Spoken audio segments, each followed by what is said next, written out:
Hey guys, welcome back to this channel. और आज हम इस वीडियो में क्लास 9th का सिविक्स का first chapter what is democracy, Y democracy discuss करने जा रहे हैं। ये इसका सेकंड पार्ट है। अगर आपने फर्स्ट पार्ट नहीं देखा है तो आप मेरे चैनल पे विज़िट करके देख सकते हैं। अगर आपके पास पुरानी बुक है तो ये चैप्टर आपका सेकंड होगा, लेकिन न्यू बुक में ये फर्स्ट चैप्टर है। तो हमने इससे ऊपर का सब कुछ देख लिया था, तो चलिए आगे डिस्कस करते हैं। A simple definition. तो अब हम डेफिनेशन के बारे में देखेंगे डेमोक्रेसी के। तो देखो, हमने पिछले पार्ट में डिस्कस किया था एक तरीके से हम डेफिनेशन कैसे ढूंढ सकते हैं डेमोक्रेसी की। तो जैसे कि हम वर्ड्स का ओरिजिन से उनके डेफिनेशन ढूंढ सकते हैं, बट ये हमेशा यूज़फुल नहीं रहता है। जैसे कि डेमोक्रेसी का अगर हम वर्ड के ओरिजिन से देखें तो इसका ओरिजिन वर्ड है डेमोक्राटिया, जिसका मीनिंग होगा पीपल्स रूल। तो चलिए स्टार्ट करते हैं आज का सेशन। मेरे इस वीडियो को लाइक कर दीजिएगा और चैनल को सब्सक्राइब कर दीजिएगा। Let us get back to our discussion on similarities and differences among government that are called democracies. One simple factor common to all democracies is that the government is chosen by the people. We could thus start with a simple definition. Democracy is a form of government in which the rulers are elected by people. तो हम democracy के एक simple definition को देखते हैं, जिसमें democracy क्या है, एक फॉर्म है गवर्नमेंट का जिसमें जो रूलर्स हैं वो लोगों के द्वारा इलेक्ट किए जाते हैं, उनके पास पावर होती है। This is a useful starting point. This definition allows us to separate democracy from all forms of government that are clearly not democratic. तो ये definition एक useful definition है जिससे हम डेमोक्रेसी को बाकी फॉर्म से अलग कर सकते हैं जो कि पूरी तरीके से नॉन डेमोक्रेटिक है। जैसे आप मिलिट्री रूल देखेंगे, वो पीपल के द्वारा नहीं है। डिक्टेटरशिप में भी पीपल के द्वारा नहीं है। मोनार्की में भी पीपल के द्वारा नहीं है। तो इसी की तरह ये भी एक इसको डिफाइन करने के लिए एक सिंपल वे हो सकता है।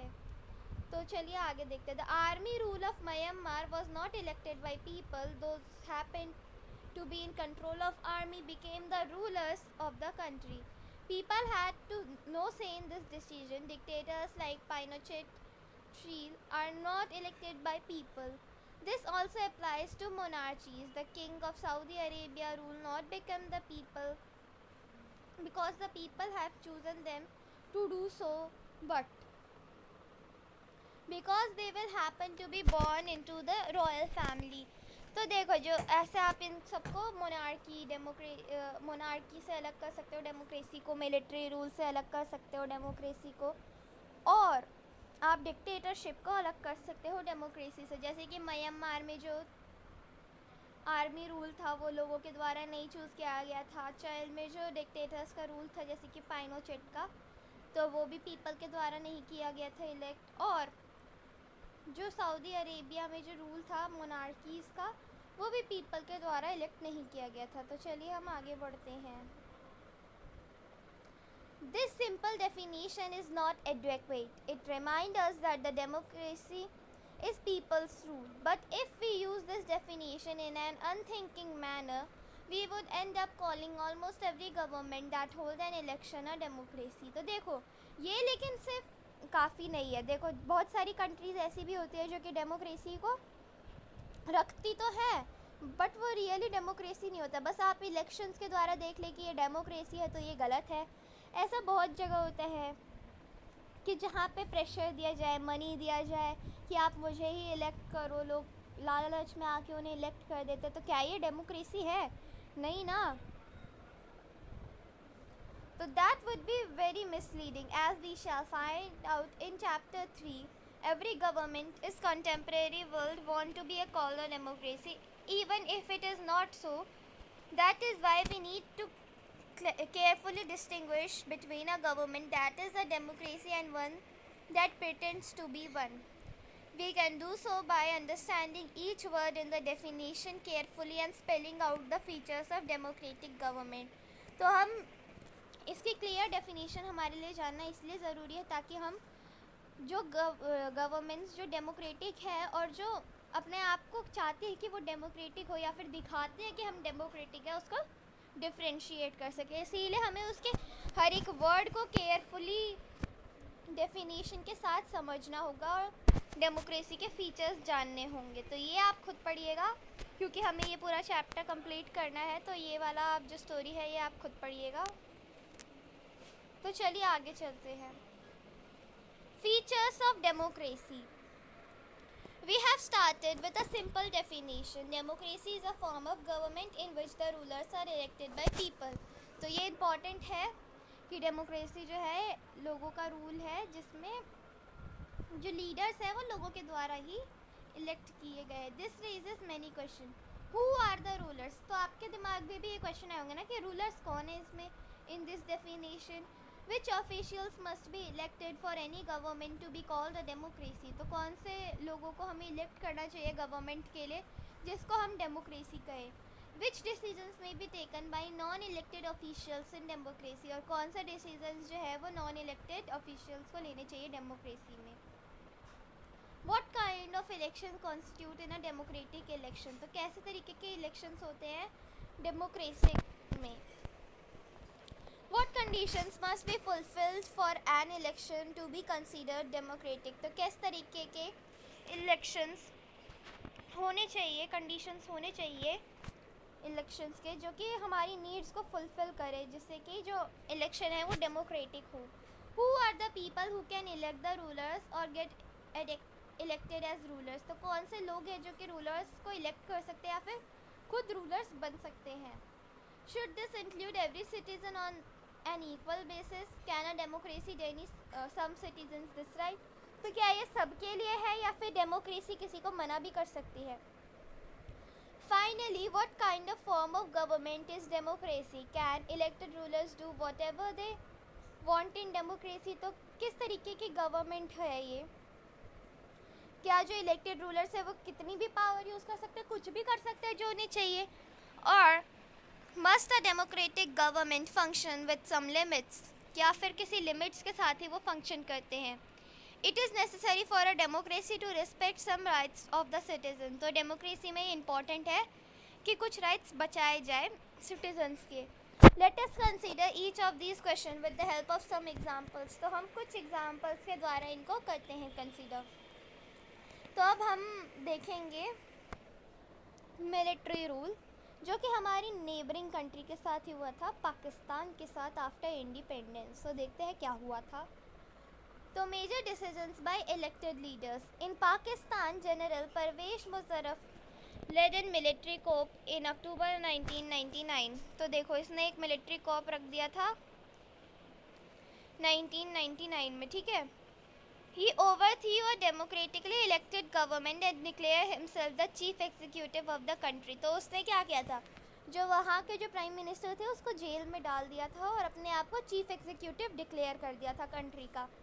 Later, he changed his designation to president and in 2002 held a referendum in the country that guaranteed him a 5-year extension. तो फिर उसके बाद इसने अपना जो डेजिग्नेशन है उसको बदल के प्रेसिडेंट कर दिया और 2002 में इसने एक रेफरेंडम रखा जिसमें सिर्फ कंट्री उसको 5 साल के एक्सटेंशन के लिए गारंटी कर दिया। तो देखो रेफरेंडम क्या होता है, इसमें भी इलेक्शंस होते हैं। तो क्या आप इसको डेमोक्रेटिक कहोगे? नहीं, हम इसको डेमोक्रेटिक इसलिए नहीं कहेंगे कि इसमें जो इलेक्शंस होते हैं ना उसमें आपको सिर्फ एक ही इंसान को वोट देना है। आपको फोर्स किया जाएगा कि आप इसी को वोट दो और आप किसी और को वोट नहीं दे सकते हो, आपको सिर्फ इसी को वोट देना पड़ेगा।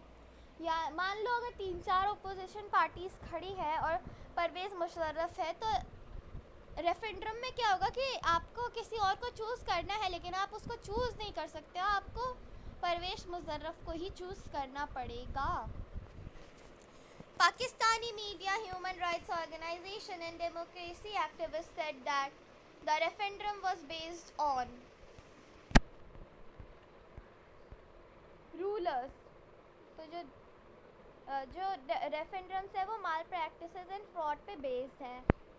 इन August 2002 he issued a legal framework order. तो अगस्त 2002 में उसने एक लीगल फ्रेमवर्क ऑर्डर क्या कहते हैं उसको इशू किया था। that amended the constitution of Pakistan. तो उसने constitution change किया पाकिस्तान का. According to this order, the president can dismiss the national and provincial assemblies. तो यही जो leading parties थी उनको इसने dismiss कर दिया. The work of the civilian cabinet is supervised by the National Security Council, which is dominated by military officers. तो इस तरीके से उसने कंट्रोल ले लिया. देखो इसने क्या किया, अपने नीचे इसने एक काउंसिल बनाई, नेशनल सिक्योरिटी काउंसिल, जिसको ये गाइड करते थे. और ये जो नेशनल सिक्योरिटी काउंसिल है ना, ये पाकिस्तान की जो नेशनल और प्रोविंशियल असेंबलीज़ के जो लीडर्स थे ना, उनको कंट्रोल करते थे. इस तरीके से परवेज़ मुशर्रफ ने पूरे पाकिस्तान पे कंट्रोल कर लिया. After passing this law, elections were held to a national and provincial assemblies. और इस लॉ के बाद जो इलेक्शंस थे वो नेशनल और प्रोविंशियल असेंबलीज़ के द्वारा होने लगे. So Pakistan has had elections, elected representatives and have some powers. तो पाकिस्तान में भी इलेक्शन हुआ और इलेक्टेड रिप्रेजेंटेटिव्स के पास कुछ पावर थी, but the final power rested with military officers and general Musharraf himself. तो लेकिन फिर भी फाइनल पावर जो थी वो जनरल मुजफ्फर के पास ही थी और मिलिट्री ऑफिसर्स के पास थी.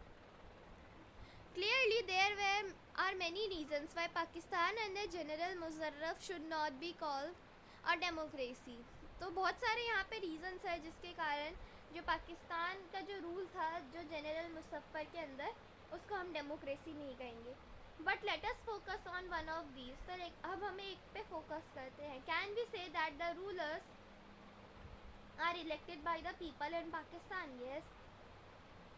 Not quite. People may have elected their representative to a national and provincial assemblies, but those elected representatives were really not rulers. तो देखो उन्होंने elect तो किया, but जिनको उन्होंने elect किया वही एक तरीके से रूलर्स नहीं थे. जैसे कि आप एक और एग्जांपल ले सकते हो इंडिया का. जब वो ब्रिटिश रूल में था तो भले ही इंडिया में इलेक्शंस हुए, अगर अभी भी ब्रिटिश रूल पे होता, भले ही इंडिया में इलेक्शंस हुए, लेकिन जो लीडर्स इलेक्ट होएंगे वो अपने पीपल्स के लिए रूल नहीं बना सकते हैं. उनको तो ब्रिटिश रूल ही मानना पड़ेगा, उनके फेवर में नहीं कर पाएंगे ना. ऐसे ही पाकिस्तान में हुआ. They can not take the final decision. The power to take final decision rested with army officers and with general Musharraf. वो फाइनल डिसीजन नहीं ले सकते, और जो फाइनल डिसीजन मेकिंग की जो पावर है वो किसके पास रह गई? जनरल मुशर्रफ के पास. And none of them were elected by people. और इनमें से कोई भी इलेक्ट नहीं हुआ था पीपल के द्वारा, लोगों के द्वारा. This happens in many dictatorship and monarchies. तो ये बहुत सारी डिक्टेटरशिप और मोनार्कीज में होता है. They formally have an elected parliament and government, but the real power is with those who are not elected. यहाँ पे इलेक्शन तो होते हैं, लेकिन जो रियल पावर है उनके पास होती है जो इलेक्टेड नहीं होते हैं. In a few countries, the real power was with some external power and not with locally elected representative. कुछ ही countries में जो real power है और external power है वो locally elected representative के पास होती है. This cannot be called the people's rule. तो हम इसको people rule नहीं कह सकते जो पाकिस्तान में हुआ था. तो हमें इससे डेमोक्रेसी का फर्स्ट फीचर मिलता है. This gives us the first feature. In a democracy, the final decision-making power must rest with those elected by the people. तो डेमोक्रेसी में जो फाइनल डिसीजन मेकिंग पावर है वो उनके पास होनी चाहिए जो कि लोगों के द्वारा इलेक्ट किए गए हैं, ना कि किसी और के पास. तो हम इसके आगे का पार्ट नेक्स्ट वीडियो में डिस्कस करेंगे. अगर आपको ये वीडियो अच्छी लगी हो तो लाइक करके मुझे ज़रूर बताइएगा. कोई भी डाउट हो तो आप मुझे कमेंट्स में पूछ सकते हैं. मेरे चैनल को सब्सक्राइब कीजिएगा, learn at ease Divyanka Sinha. अब मैं मिलती हूँ आपको अपने नेक्स्ट वीडियो में. तब तक के लिए take care and bye bye.